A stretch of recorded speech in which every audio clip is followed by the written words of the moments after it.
Hi, Mateo. I'm Beverly, and I'm a business owner from KZN. We almost processed a fake invoice that looked exactly like one from our regular supplier. Same logo, same tone, same payment details, except it wasn't them. We caught it just in time, but it shook us. How do you stay ahead of scams that feel this real?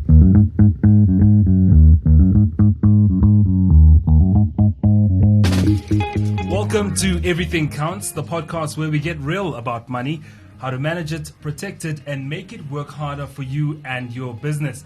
In this episode, we're talking about something that's no longer just a risk, it's a reality for many business owners: fraud and cybersecurity threats. Now, the numbers are staggering, with the cybersecurity market expected to more than double over the next decade. It's clear that threats are evolving and getting more sophisticated. I'm joined by two experts to unpack these challenges. Professor Denny Meyerberg, a digital forensics expert with decades of experience in cybercrime investigations, and Kevin Hogan, the head of fraud risk at Investec. Welcome to you, Denny and Kevin. Welcome to Everything Counts.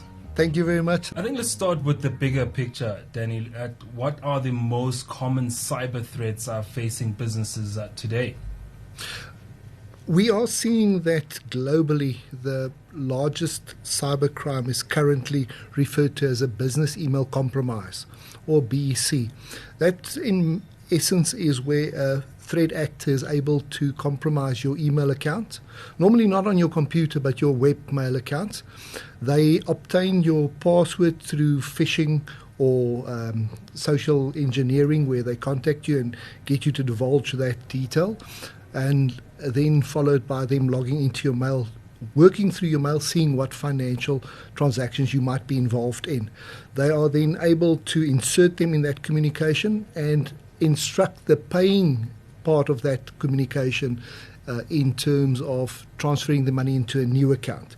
So we are estimating about $300 million per month that is lost globally because of this crime. Kevin, from a banking perspective, what types of fraud are we seeing from most business clients? BEC is the big business fraud, there's no doubt about it. First time we saw this was in April 2013, and it's just grown and grown and grown. I mean, I've even seen this fraud done in a little bicycle shop. And then obviously it's been done at huge conglomerates. So you go from the big millions and millions and millions being lost right down to a couple of thousand rand. The problem is that clients assume that this is a technology-related crime where the banks are protecting you using fancy, space-age technology, and it's not. This is a human crime. Because as Danny reiterated, social engineering is where I trick you into giving away your login credentials. I use phishing as an example to do that. We can also do social engineering. So what does that look like? You can get a phone call from someone pretending to be from your bank or from another organization, and you inadvertently give away your username and password. Or you make the common mistake that a lot of people make. They use the same password on multiple accounts. So let's use a good example. Gmail is a really good product. It's probably the best email on the planet. They've got wonderful security. However, if you are using that Gmail username and password on all your accounts, you're going to end up putting that email password somewhere that's not secure. That place is going to get hacked and your password is going to be in the open, and then they're going to use your Gmail account to open everything, because unfortunately Gmail use something called single sign-on, where they allow you to use that username and password to log into multiple things. So it's about people being taken advantage of, and they don't even know that that's happening. So we're just not paying attention when we're sending those emails. We're too trusting sometimes, and that's how you get caught out. The reason why it's so successful is because the perpetrators now got full access to your recognized email account, and they can send that instruction to your financial advisor from your real mail account. They've got the reference to how do you sound electronically, how do you compile your emails, etc. And with the aid of ChatGPT, I can now imitate you 100%. And the unfortunate part for the financial institution is they can't differentiate that it's not their client speaking with them. I mean, even to Danny's point, we've seen fraudsters do these types of emails or interceptions in Afrikaans. and they cannot speak Afrikaans. Why? Because they're using things like Google Translate and ChatGPT. And so this might end up at an individual whose first language is Afrikaans, and they've been liaising with whoever in Afrikaans. Now they get a response in Afrikaans. You don't look Their twice. brain psychologically is telling them the thing's completely real. Wow, it's getting more sophisticated. Danny, then talking about ransomware and some of the other modern form of attacks, what should people look out for, and what does it look like? So, ransomware and data exfiltrations are definitely the two types of attacks that we're seeing getting the most coverage by the media because of this Hollywood concept of hackers and, the dark fear that we've got for somebody breaking into our environments. The problem that we're seeing is that ransomware is being executed, and the ransomware that they utilize is a Department of Defense standard. So you can't decrypt it unless an organization's got healthy, air-gapped backups. They will fall victim of it. What we've seen is that on average in South Africa, and these are statistics we compiled ourselves since 2020 when working on 40 to 60 major breaches per year, we are seeing that the hackers are in an environment on average 117 days. So in that 117 days, they are able to infect your backups. They alter the security settings of the environment. They would exclude the C drive from being scanned by your antivirus, for example. They utilize recognized applications on your environment like remote desktop to be able to. So it's not just malware that they bring in. They're using legitimate tools to get to that point. When they execute it at that stage, after 117 days, they know that, one, the backup's already ruined. So they would let you run the business normally, just monitoring everything? Nobody detects them until they're ready to strike. So at the point when they execute ransomware, by that time you have to check, did they exfiltrate data? Did they steal data? So you have to be so careful when they were in the environment. You have to audit that environment, make sure that you can determine what exactly they did. It's at an advanced level, Kevin, right? But there's also things like fake payment instructions. How do people look out for these, not to be too trusting? Of course, if you use your email every day, you surely, you get used to talking to some of your colleagues, and if the name comes up and it's familiar to you, very easy to push send. 100%. So email obviously is the most common business communication platform on the planet, but it is also the most unsecure communication platform on the planet. So we always say to our clients, you shouldn't be sending things like invoices, especially our medical clients, x-rays, diagnoses, very sensitive contracts, things like that over email. And I know when I make that statement, everyone's all, well, what am I going to use? Yeah, my eyes are popping up. But there are products out there that you can actually use. For example, conveyances and attorney firms have been targeted with BEC heavily. And there are products out there that can allow you to communicate with your client securely. So when you onboard that client for the first time, you get them to register on the product that you are using, and all those chats, sending documents, whatever the case may, can be sent over a secure platform as opposed to email going up and down. So I know a lot of businesses have gone down that road to avoid this email interception issue. And it's a small price to pay if you can pay 100%. For that 100%. service to make sure that your communication is secure, because you are moving millions, if not 100%. billions of rands. Well, what's interesting we've seen over the years is that, especially with BEC fraud, this email hacking, if it happens to you, so let's say hypothetically you're an attorney firm and it happens to you, the fallout from the client's view that you are not a good at attorney firm, that you're not good at what you do. So there's, besides the monetary loss, there's this confidence and reputational loss as well. So we always say to our clients, you're not just protecting the financial stuff, you're protecting your reputation. Danny, trust is a major thing here, and it seems the fraudsters do target, the trust factor. The fraudsters are doing this for a living. They are running it as a business, and just as we are experts in our fields, they are definitely also experts within what they're doing.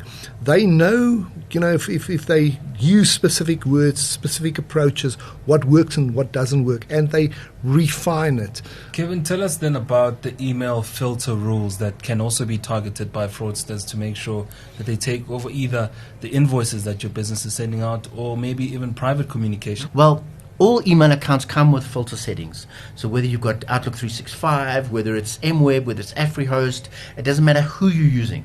Every email account has this filter rule in it. And as Danny pointed out, they don't attack your desktop application. Most people have got Outlook, right? But there is an email behind that. Outlook is just the front end. It's just the page that you're looking at. Yeah. The real email sits on the back end, which is the webmail. You can access any email via the web. I don't need to be on your computer. So as long as I've got your login credentials, I'll log into the webmail. And when I log in, I go straight to the filter rules and I create these filter rules. So let me give an example of some of the ones we've seen. So they could use the word Investec as one of the filter rules. They use the word invoice or the word payment or something like that. And what happens is, no matter who's sending that email, so the fraud is possible in both directions. So it doesn't matter who gets hacked in this scenario, right? Those filter rules will trigger. So let's assume that the person who has been hacked sends an email to the bank or to someone else with their bank details. Okay, either in the body of the email, an attachment in a PDF, whatever it is. These rules will then trigger. It'll see the word invoice, or it's seen it's maybe come from Investec, or it's going to Investec. It deletes that email. The intended recipient never receives that mail, and it redirects it. The fraudsters put in a redirect address to whatever it is that they want. The fraudsters then get the original email, and all they do is change the bank account number. So if it's on a PDF invoice, they'll change the bank account number. And just for all the listeners, PDF is not a security standard. Okay, any PDF can be altered. Definitely feels like it. No, and you're scaring me right now. Any PDF can be altered. So please don't get a false sense of security that if you PDF a document that no one can change it. That is simply not true. And if you even just put the bank details in the body of the email, you don't need to change the name of the account. None of that is needed. All you have to do is change the account number, because remember, when you're doing internet transfers, the branch code's universal. So if it's an FNB or an ABSA or a Standard Bank or Investec, it doesn't matter. All you have to do is change the account number to a what we call a mule account that the fraudsters control. Okay. What they will then do is then spoof the sender address, and when it lands in your inbox, it looks like it's come from the actual sender. And to Danny's point, all the historical conversations are there. The language they use is still consistent, so it looks like everything's legit. They've been tracking everything. Correct. So all the conversations you've had historically, so your brain psychologically is saying to you, this is from, I've been expecting these bank details, I'm now going to pay them. And a lot of people don't take the time and effort to just pick up the phone to the number on record that they've been dealing with, or independently verify a number who they've been dealing with, and phone them and say, guys, I just want to confirm that these are your bank details.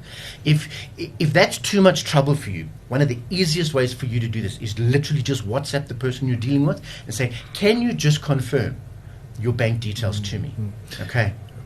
With any transaction nowadays, in the past we would recommend to clients that if you get an instruction to change banking detail, with a known supplier, known client, verify that independently. But nowadays it's with any transaction. The first time you deal with a person, second time, confirm the banking details. 100%. If you spooked, I'm spooked. I think let's take a bit of a short break. We'll tell you how to prevent some of these fraud attacks.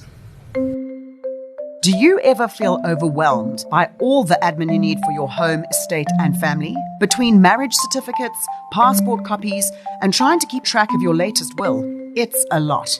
Yes, it's important to have the hard copies somewhere safe, but you also need digital copies. So, protect and secure your most important documents with Investec Private Vault. As a leading private bank, we give you unlimited complimentary storage for all your digital documents. Simply log into Investec Online or the app to get started with Investec Private Vault. And we're back here on Everything Counts, talking cybersecurity. Before the break, we were talking about how your email can be compromised and how people can use it to intercept things like invoices. What sort of other things can you use to try and move away from the email? It's now compromised. Do I pick up the phone? What do I do to make sure that I can get away from that compromised email? You should never actually use the email to authenticate the payment details, because that's the channel that's been compromised. So a lot of our clients do make that mistake. They email them back to say, just confirm your bank details. The fraudster will intercept it, change the bank details, and say everything's fine. So avoid email as an authentication channel. don't use it at all. So either pick up the phone, and if you know the number, you know it's legitimate, call the number, or you'll need to independently verify it. Okay, so go online, find the number independently, and then phone them and authenticate their bank details. And that is the best way to do it. And you unfortunately need to do that in every single instance. Here at Investec, that's what we do. If our clients instruct us to make payments, the bankers pick up the phone, they speak with the clients, they authenticate those bank details. Otherwise, you're going to end up paying fraudsters. Sure. And losing a lot of money. You spoke about spoofing earlier on. What does that look like when a fraudster is spoofing your email? So spoofing can come in two guises, either very non-sophisticated or very sophisticated. So let's use an example of, let's say, jacksmith@gmail.com. How do you spoof Jack Smith at gmail.com? You could change the S in the Smith to a Z, right? And it phonetically looks correct. It looks okay. That's a very low-tech way of spoofing. Then let's talk about prevention. There's all these threats that could happen business to business, and also, we could get information compromised from within the business. But how do we prevent some of these threats? It's quite a large subject. So the unfortunate part is in terms of prevention measures. Security has this ongoing battle between making it easy for clients and easy for users to utilize the system, but also making it secure. And the two, unfortunately, does not always align.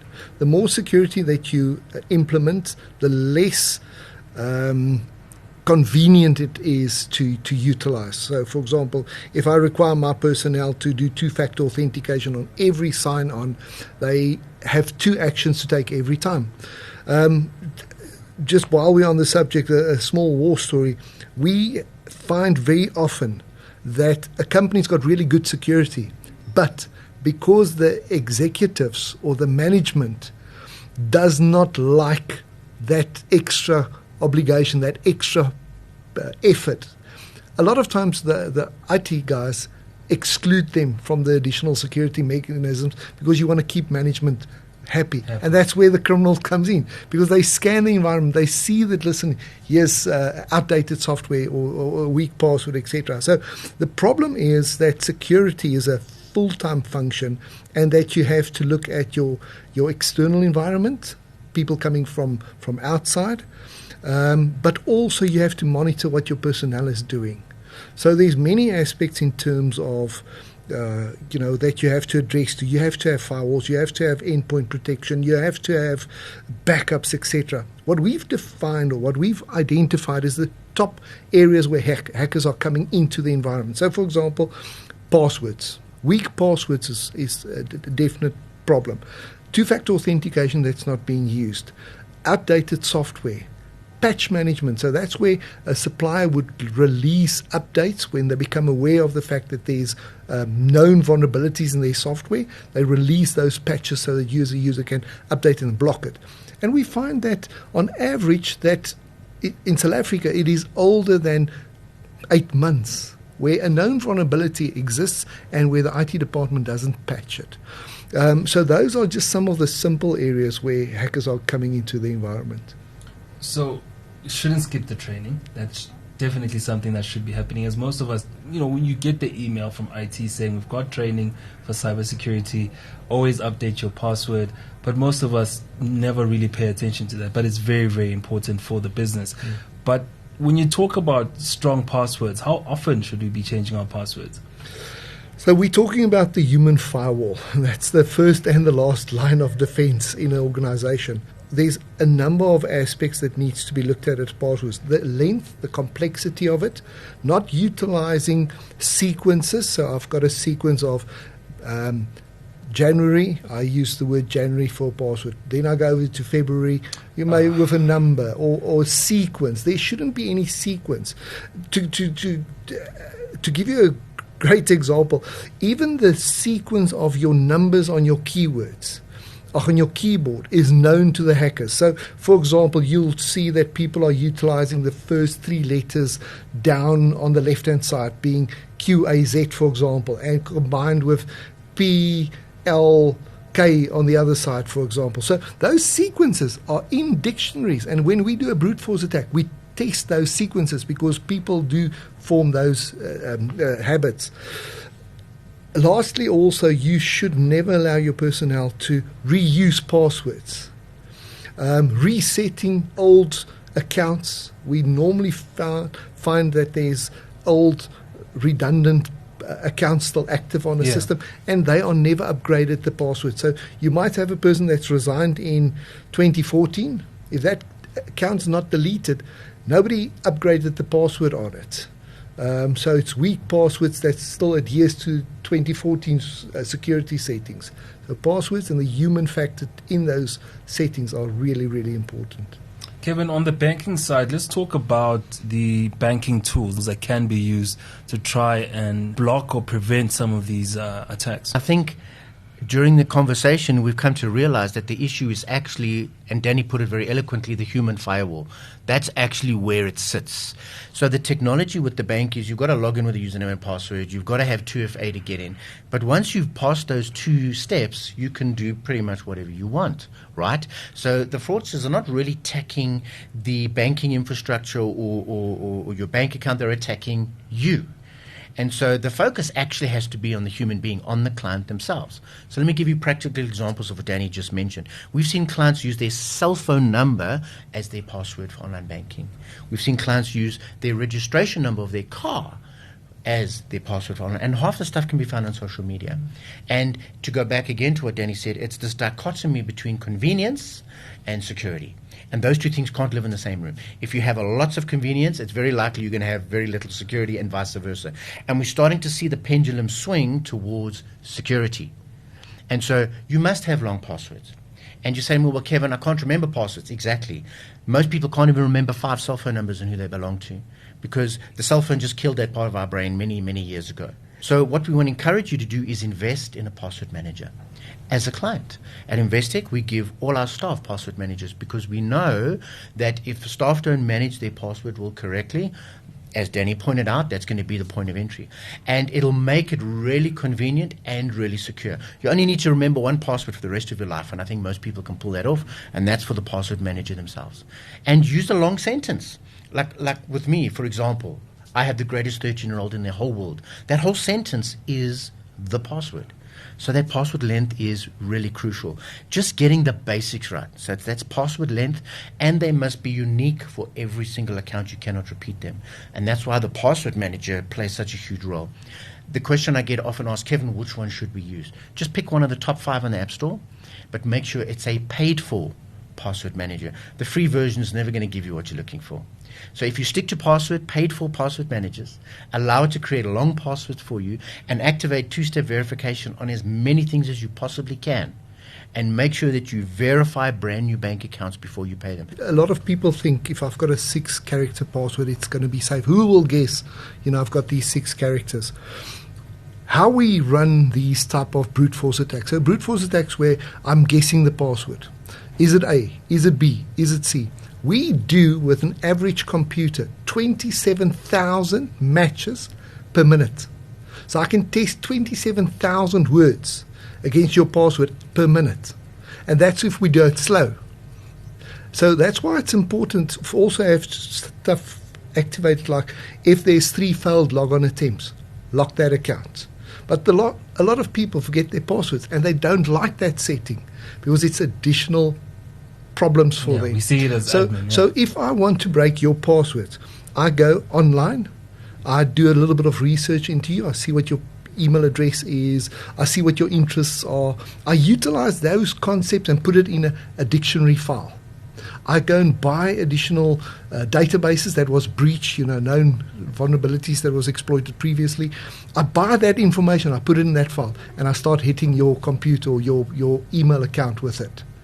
And Bob's your uncle. 80% of the time we're successful by just looking at what's your wife's name, do you have dogs? We've got dictionaries full of dog names and children names, and we do 27,000 matches a minute. It takes us on average less than 15 minutes to crack more than 40% of organizations' password. Yeah, I feel so compromised right now. I don't think my passwords are good enough. But let's talk then about those small businesses where people wear different hats and have different roles.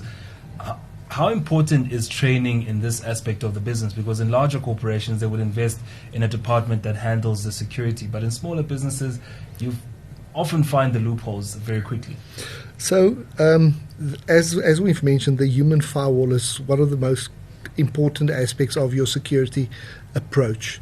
And what we see is when a company starts implementing security measures, in the beginning, everybody is focused on it. But if you allow it for a couple of years, people start sitting back on it. So you have to be innovative with your training. And Kevin, from the banking side, I mean, in terms of technology, that's where most of the investment goes. You know, always want to be ahead of the curve.